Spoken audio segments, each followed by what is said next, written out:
இறை மகிமையை பக்தியால் உணர முயல்வோம்.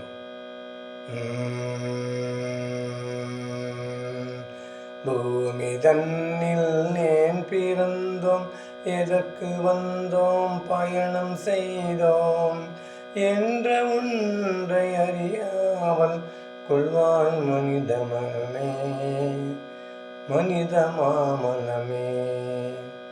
வெறும் காணல் நீராய் தோண்டி மறைந்து வேகமின்றி தாகமின்றி உலகை அறிய அவலின்றி வாழ்தல் என்ன பயன், வெறும் வாழ்தல் என்ன பயன்?